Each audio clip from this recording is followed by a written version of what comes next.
Divorce me. As soon as James came home from work, he dropped this bombshell on me. Hold on a minute. Did I do something wrong? Why are you talking about divorce? I'm just sick of life with you, James said, clearly annoyed. You look after the kids since they seem to be attached to you. What is he talking about? Confused and stunned, I was at a loss for words. I'm Patricia, 32 years old. I live with James, who is 6 years older than me, and our 4 children. Both of us have been married before. I met James while I was a single mom living with my daughter. James had 3 kids from his first marriage, and after the divorce, he took custody of all of them. Drawn to his devotion for his kids, I decided to remarry. I had a 10-year-old daughter and suddenly became a mom of an 11-year-old boy, a 7-year-old boy, and a 5-year-old girl. I thought that together we could build a happy family, but the happy times didn't last. A few months into our remarriage, I noticed James acting differently. He used to come home right after work, but gradually he started coming home later. When I asked him why, all he said was, I have to finish up some work, so I'll be late coming home for a while. Don't bother with dinner. It started with him coming home just 2 or 3 hours late. But soon, he was coming home past midnight or even the next morning. His kids, my stepchildren, started to worry about their dad's late nights. I tried to stay cheerful for the sake of the kids, but with James not home, I had to take care of the household chores, childcare, and even my job, leading to exhausting days. Are you okay? Can I help you with anything? Thank you. Could you go grocery shopping? My eldest stepson, Mark, is very responsible and always helps out around the house, even though we're not related by blood. Daniel and Michelle, my younger stepchildren, seemed lonely without their dad. My biological daughter, Lisa, treats her step-siblings like her real brothers and sisters. With the help of Mark and Lisa, I was somehow managing to maintain our current lifestyle. But I was getting more and more frustrated with James, who seemed to be neglecting our adorable children. James kept coming home late, without a second thought for the kids. Hey, is work really that busy? Yeah, pretty much. Can't you come home a little earlier? Kids are missing their dad. Unhappy with my suggestion, James suddenly slammed his desk in anger. I'm working these late hours for the sake of our family. You can take care of the kids on your own. That's how you say it? I just want you to spend more time at home and face the children. I was at a loss for words at James' sudden transformation, something I'd never seen before. But that only seemed to irritate him further.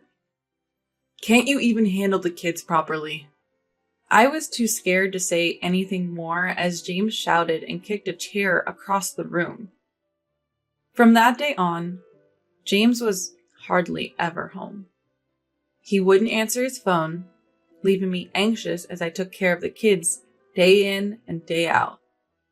I had to work around the clock since he wouldn't give us any money for living expenses. The kids sensed the tension and began helping out around the house to alleviate some of my burden. One day, the whole family was working together to manage their daily lives. Then, one day, James came back abruptly. In his hand was a divorce paper. He said coldly, Let's get a divorce. I don't want to be with an old woman like you anymore. Wait, what? What did I do to deserve this? I'm just fed up with this life with you. I wish you'd reconsider for the sake of the kids. This is a second marriage for both of us, and another divorce would hurt everyone involved. The kids had finally started to adjust to our life and even started to smile more. I didn't want to cause them any more pain. You're always concerned about the kids, aren't you? What? That's what I'm tired of. To begin with, I don't even care about the kids. I only married you because I thought you'd take care of them. What a cruel thing to say to your own child. I was speechless at James' cruel words. The kids seem to like you, so you look after all 4 of them. What are you talking about? 3 of them are your children. Think about how they feel. Shut up. Their mother abandoned them. That's why I took them in. I just want to be free. You can take care of them in my stead. Do you even realize what you're saying? I was shaking with anger at James' selfishness. So you never came home because you've been feeling this way? James smirked, as if mocking me. You actually thought I was busy with work? What do you mean? I didn't come home because I didn't want to be with you. Hanging out with friends is way more fun. So you lied about work? Yep, that's the gist of it. Having drinks at a pub, then hitting the club. There was this really cute girl there. James sat down on the sofa, crossing his legs, showing no remorse. You neglected your family to go there? He didn't even give us living expenses, yet he was out clubbing? Anger and sorrow filled me. But James had another shocking revelation. This marriage was a real mistake. Well, I'm out of money and you're of no use to me anymore. You spent money on... Clubs aren't cheap, you know. I didn't want to pay for all of it, so I took it out of your account. James said this and nonchalantly tossed a banking card onto the table. I had a bad feeling, so I hurriedly checked the card. It was from the account I had diligently saved in for Lisa's future after divorcing my previous husband. Almost all the money was gone. James should have known how important this money was, and yet he used this money without asking. Ran out of money taking that girl out for dinners and gifts. You've never even bought your own kids' birthday presents, but you've been showering her with gifts? Talking to this man was just pointless. I felt so defeated that I didn't care anymore. Fine, let's get a divorce. James grinned, as if he had been waiting for me to say that. I had always thought it was better for the kids to have both parents, but not when one is as selfish and awful as him. With that resolve, I filled out the divorce papers. Submit that to town hall by tomorrow. Me? I'm busy preparing for my next marriage. Your what? The girl I told you about? Seems she's into me. She's young and cute. I plan to leave you and marry her. Women, it's all about looks and youth, right? I felt a wave of disgust looking at James' mocking smile. What is that? Is this all because we're in the way of your new relationship? Yep, pretty much. I'll be moving out. You're on your own now. James left the house without even looking back at me. A whirlwind of anger, sadness, and regret left me collapsed on the floor. How did I end up marrying someone like this? I knew regret wouldn't change anything, but I couldn't help feeling it. How much time had passed? I was sitting in the living room lost in thought. Mom, you okay? Anything wrong? The voice of concern came from my eldest son, Mark. Don't worry, I'm fine. I acted normal, not wanting to worry Mark. The next day, I filed for divorce. It was hard to explain to the kids, but I simply told them we're going to live separately from Dad. Danielle and Michelle were visibly shaken without their dad around, but they adjusted eventually. Mark and Lisa took even greater care of their younger siblings. As expected, James didn't pay child support. In desperation, I contacted his workplace only to find out he had recently quit. James remained missing. I worked tirelessly to support my 4 children. Thanks to their support, even the hardest days were bearable. A decade passed like this, and my children grew up well. One unexpected day, long after I had nearly forgotten James, something happened. I had planned to go to dinner with the kids after work. As I was leaving work, "It's been a long time, Patricia," I was stopped by a familiar voice. Turning around, there was James in worn-out clothes. What are you doing here? I waited to see you. Are you off work? Can we talk? After all he had done to us, what was he thinking? Sorry, I have plans. What's up? Can we live together, like before, all 6 of us? James, who had abandoned his family 10 years ago, was now making this selfish request. By then, I could only feel contempt for him. What are you talking about? How can you say that after hurting your own children? Living together again is out of the question. Wait, listen to me. Hey, what are you doing to Mom? Mark, what are you doing here? Weren't you waiting at home? I got worried when you didn't come back at the agreed time. We were close by, so we decided to check on you, Mom. Mark pulled me away from James. In the distance, I saw Lisa, Daniel, and Michelle looking concerned. Mark, you're Mark, right? James ran up to Mark. Daniel, Michelle, Lisa, it's been a while. Do you remember Dad? Dad? Wow, you've all grown so much. How have you been? The kids glared at James as he casually tried to strike up conversation. Mark, can you help me persuade Mom too? I've been telling her we should all live together again, but she won't listen. You really mean that? We should all live together again? Of course. Wouldn't it be better if Dad was around? James reached out to touch Mark's shoulder, but Mark pushed his hand away.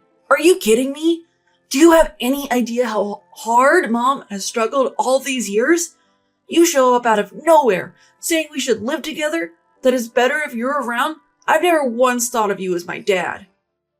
It was surprising to see Mark, who is usually so kind, this angry. Even James seemed stunned for a moment, his face slowly turning red with anger. Who do you think you're talking to like that? Have you forgotten? I raised you when you were young. What? Raising us? You always thought we were a burden, even back then. That day, you mean? The day you left us. Lisa and I heard every word of your conversation back then. My heart pounded at the memory. How shocking that must have been for the kids. It pained me to think about their feelings. Don't act like a dad now after you abandoned us. What did you say? I'm your real dad. You're taking her side over your own flesh and blood. Fueled by anger, James lunged at Mark. Stop it, both of you. Shut up. He's the one disrespecting his dad. Seeing James still trying to confront Mark, I decided to tell the kids the truth. By the way, how's Betty? Weren't you planning to remarry? James froze. At the mention of Betty, a girl from a club he frequented. Who's Betty? What do you mean, remarry? The kids asked curiously. Betty is the name of the woman Dad fell for. He left Mom to remarry Betty, who worked at the club. No way, you're lying! When I started talking, James' face tightened. Why would you mention that name? After you disappeared, I checked with your workplace. A coworker who was close to you told me everything. Every revelation was shocking. James, who rarely went to clubs, fell for Betty, who was just doing her job. Thinking Betty also liked him, James divorced me, only to be quickly rejected by her. Mark and Lisa were speechless, knowing James left me to marry a club girl. Daniel and Michelle looked at James with contempt. Falling for a club girl? Seriously? How delusional can you be? Leaving Mom for something like that is the lowest of low. That's ancient history. It doesn't matter now. Plus, there's no way I'd fall for a club girl, right? James denies the truth when the kids find out why we divorced. But what I really wanted to say was more than just that. Were you not serious? You stalked Betty, didn't you? At these words, James's face, red with anger just moments ago, turned increasingly pale. What do you mean by stalked? James couldn't let go of Betty even after she broke it off. He was so persistent that she had to call the police. He lost his job over it, too. Why would you go that far? Bold of you to show your face to us after all that happened.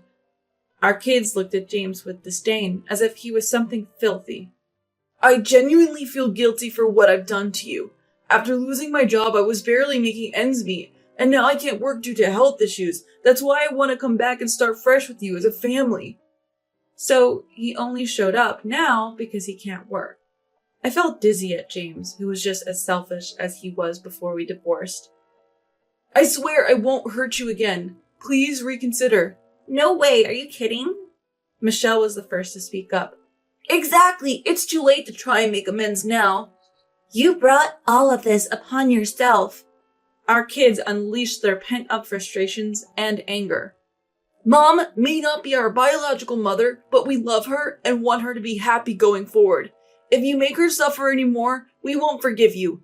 Holding back tears, I told James, stay away from us. You don't want the police involved again, do you? Wait, We turned our backs on James and began to walk away. Out of the corner of my eye, I saw James slumping down, but none of us cared as we headed home. Since then, I heard James can't work anymore and lives a miserable life. It seems like his reckless past has finally caught up to him, leaving him utterly alone. As for me, I was already seeing a male colleague from my workplace. We got married a few months later. The relationship between him and my kids is great. Most importantly, I'm now living a very happy life supported by a caring husband who always puts me and the kids first.